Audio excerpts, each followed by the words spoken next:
Hello guys, welcome back to our channel. Episode ആരംഭിക്കുമ്പോൾ കാണിക്കുന്നത് നെല്ലിശ്ശേരിയാണ്. അർച്ചന സന്ദീപിനോടും സച്ചിയോടും പറയുകയാണ്, ഇന്നത്തോടെ എനിക്കൊരു കാര്യം മനസ്സിലായി. ഇവിടുത്തെ അച്ഛനോട് പറയേണ്ട പോലെ കാര്യങ്ങൾ പറഞ്ഞാൽ നമ്മുടെ കാര്യങ്ങളെല്ലാം നടക്കും.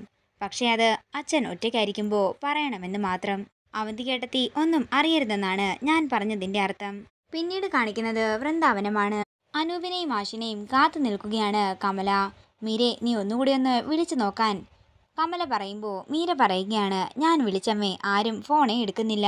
ഇനി വെറുതെ ആഡംബരമായിട്ടൊന്നും കല്യാണം നടത്തണ്ടെന്ന് അമ്മ അനൂപേട്ടനോട് പറഞ്ഞേക്കണം. എന്താണെങ്കിലും വിവാഹമൊക്കെ കഴിഞ്ഞതല്ലേ, അമ്പലത്തിൽ വെച്ച് ഒന്ന് കൈ പിടിച്ചു കൊടുക്കണം, അത്ര തന്നെ. ആതിര എവിടെയെന്ന് കമല ചോദിക്കുമ്പോൾ അമ്മയെപ്പോലെ തന്നെ 1000 ടെൻഷനുമായിട്ട് അവിടെ നിൽപ്പുണ്ടെന്ന് മീര പറയുന്നു. അതേസമയം മാഷും അനൂപും വൃന്ദാവനത്തിലേക്ക് എത്തുകയാണ്. മാഷേ, എന്തായെന്ന് കമല ചോദിക്കുമ്പോൾ ദയാനന്ദ മാഷ് പറയുകയാണ്, അതൊന്നും നടക്കില്ല കമലേ. ഇത് കേൾക്കുന്ന മീരയും കമലയും ഒരു ഞെട്ടലോടെ അവരെ നോക്കുമ്പോൾ ആതിര പുറത്തേക്ക് വരുന്നു. ഇതൊന്നും നടക്കില്ലെന്നും ഈ കാര്യവും പറഞ്ഞുകൊണ്ട് ആരും അങ്ങോട്ടേക്ക് ചെല്ലണ്ടെന്നും അവന്തിക പറഞ്ഞു. അത് അവസാനം തർക്കമായി ഇവനും അവന്തികയും തമ്മിൽ വഴക്കുമായി. അനൂപേട്ട, ഇവിടുന്ന് പോയപ്പോഴേ പറഞ്ഞതല്ലേ വഴക്കുണ്ടാക്കരുതെന്ന്. പിന്നെ അവർ പറഞ്ഞത് കേൾക്കുമ്പോൾ ഞാൻ മിണ്ടാതെ നിൽക്കണമായിരുന്നോ? ഇവളുടെയും സന്ദീപിന്റെയും വിവാഹം നടത്താനായി നമ്മൾ മനഃപൂർവ്വം ഇതുണ്ടാക്കിയതാന്നാ അവർ പറയുന്നത്. നീ കരഞ്ഞ് കാല് പിടിച്ചതുകൊണ്ട് മാത്രമാ ഞാനിന്ന് അങ്ങോട്ടേക്ക് പോയത്. അല്ലെങ്കിൽ ഈ കാര്യം പറഞ്ഞുകൊണ്ട് ഞാൻ അങ്ങോട്ടേക്ക് പോവുകയില്ലായിരുന്നു. പിന്നെ നിന്റെ ദേവനുണ്ടല്ലോ സന്ദീപ്, അവനെ ഞാൻ അവിടെ എങ്ങും കണ്ടതേയില്ല. ഇനി നാണക്കേട് ഭയന്ന് നീ അവന്റെ തലയിലാകുമോ എന്ന് കരുതി അവനെ നാട് കടത്തിയോ എന്നും അറിയില്ല. ആതിരെ കൊണ്ടൊരു കേസ് കൊടുപ്പിച്ചാൽ തീരാവുന്ന പ്രശ്നമേ ഉള്ളൂ. പോലീസ് കേസാകുമ്പോൾ അറിയാൽ അവനിവളെ സ്വീകരിക്കുമോ ഇല്ലയോ എന്ന്. ഇത് കേൾക്കുന്ന എല്ലാവരും ഒരു ഞെട്ടലോടെ മീരയെ നോക്കുകയാണ്. അങ്ങനെ ഒരു ജീവിതം എൻ്റെ അനിയത്തിക്ക് വേണ്ട. അവിടെ ചെല്ലുമ്പോഴേ അവിടെ എല്ലാവരുടെയും കുത്തുവാക്കുകളാകും ഇവളെ സ്വീകരിക്കുന്നത്. കൂടാതെ അവന്റെ അച്ഛന്റെ വാക്ക് കേട്ട് അവനെങ്ങാനും ഇവളെ വേണ്ടെന്ന് പറഞ്ഞാലേ ഇവള് വേണമെങ്കിൽ ആത്മഹത്യയും ചെയ്യും. നീ എന്താ അനൂപയി പറയുന്നത്? പിന്നെ എത്രയെന്ന് കരുതിയാ ഇവൾ കരയുന്നതും നോക്കി നമ്മൾ ഇരിക്കുന്നതെന്ന് കമല ചോദിക്കുമ്പോൾ മീര പറയുകയാണ്, ഞാനൊരു കാര്യം പറയാം. വാശിയും ദേഷ്യവും ഒക്കെ കാണിച്ചിരിക്കുകയാണെങ്കിലേ ദിവസം പോകുന്തോറും ഇത് വലിയ പ്രശ്നമാവുകയുള്ളൂ. ഞാൻ ആലോചിച്ച് ഒരഭിപ്രായം പറയാം. ഇപ്പോഴുള്ള എല്ലാ പ്രശ്നത്തിന്റെയും പരിഹാരമാകുമത്. എന്താ അനൂപേട്ടൻ പറയാൻ മീര പറയുമ്പോൾ അനൂപ് ആതിരയുടെ അടുത്തേക്ക് ചെന്ന് നിൽക്കുകയാണ്. നമുക്കിവളെ ഹോസ്പിറ്റലിൽ കൊണ്ടുപോയിട്ട് ആഘോഷം ചെയ്യാം. ഇത് കേൾക്കുന്ന എല്ലാവരും ഞെട്ടലോടെ അനൂപിനെ നോക്കുകയാണ്. എന്നിട്ട് ഇവർ തമ്മിലുള്ള ഡിവോഴ്സും പെട്ടെന്ന് തന്നെ നടത്താം.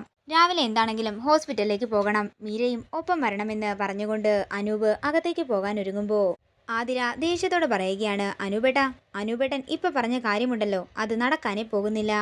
ഞാനതിന് സമ്മതിക്കുകയുമില്ല. ഇത് കേൾക്കുന്ന അനൂപ് ആതിരയോട് ചോദിക്കുകയാണ്, സമ്മതിക്കില്ലെന്ന് പറഞ്ഞാൽ? എന്റെയും സന്ദീപിന്റെയും കുഞ്ഞിനെ കളയാനും സമ്മതിക്കില്ല, സന്ദീപിന്റെ കഴുത്തിൽ കെട്ടിയ താലി പൊട്ടിക്കാനും സമ്മതിക്കില്ലെന്ന്.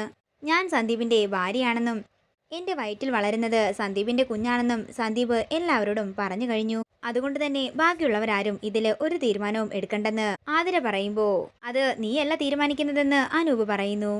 ഇത് കേൾക്കുന്ന ആതിര ദേഷ്യത്തോട് ചോദിക്കുകയാണ്, പിന്നെ ആരാ തീരുമാനിക്കുന്നത്? ഇപ്പൊ ഞാനേ സന്ദീപിന്റെ ഭാര്യയാണ്, എന്റെ വയറ്റിലുള്ളത് സന്ദീപിന്റെ കുഞ്ഞും. അതുകൊണ്ട് തന്നെ എന്റെ കാര്യങ്ങളിൽ തീരുമാനമെടുക്കാൻ ഏട്ടനേക്കാളും അധികാരമുള്ളത് എന്റെ ഭർത്താവിന് തന്നെയാണ്. ഇത് കേൾക്കുന്ന മീര ദേഷ്യത്തോട് പറയുകയാണ്, അവളുടെ അഹങ്കാരം പിടിച്ച വർത്തമാനം കേട്ടില്ലേ? നീ കാരണം ഇപ്പോൾ ഞങ്ങളും കൂടി തലയിൽ തുണിയിട്ട് നടക്കേണ്ട അവസ്ഥയാണ്. പിന്നെ നിങ്ങൾക്കിതെല്ലാം നാണക്കേടാണെങ്കിലേ ഹോസ്പിറ്റൽ വരെ പോകേണ്ട ഒരാവശ്യവുമില്ല. എനിക്കൊരു കുപ്പി വിഷം വാങ്ങി തന്നാ മതി, ഞാനും എൻ്റെ കുഞ്ഞും ഇവിടെ തന്നെ ഇല്ലാതായിക്കൊള്ളാം. ഇത് കേൾക്കുന്ന അനൂപ് ആതിരെ അടിക്കാനായി ഓങ്ങുമ്പോൾ കമല അനൂപിനെ തടയുകയാണ്.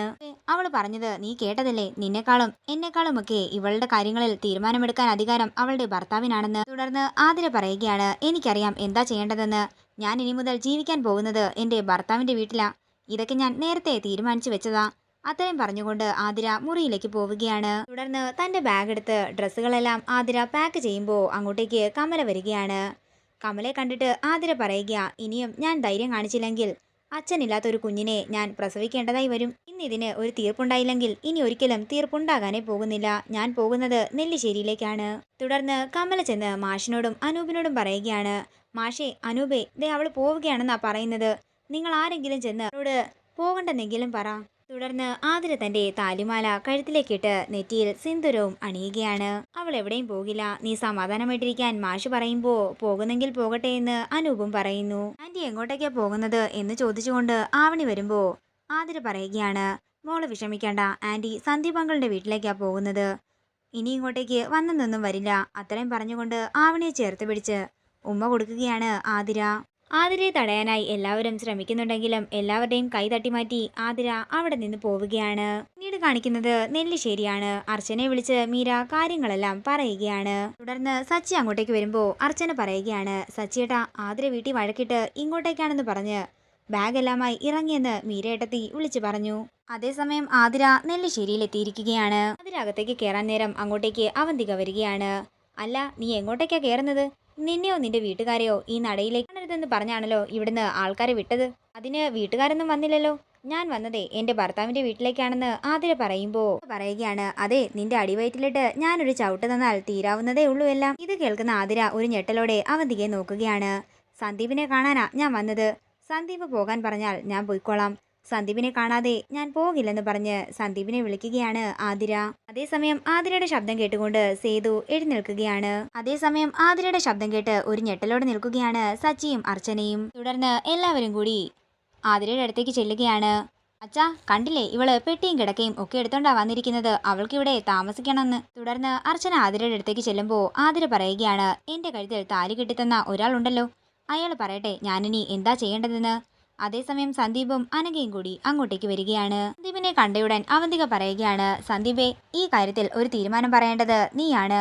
നിന്റെ തീരുമാനത്തിൽ തെറ്റുണ്ടെങ്കിൽ മാത്രമേ മറ്റാരെങ്കിലും ഇതിൽ ഇടപെടുകയുള്ളൂ.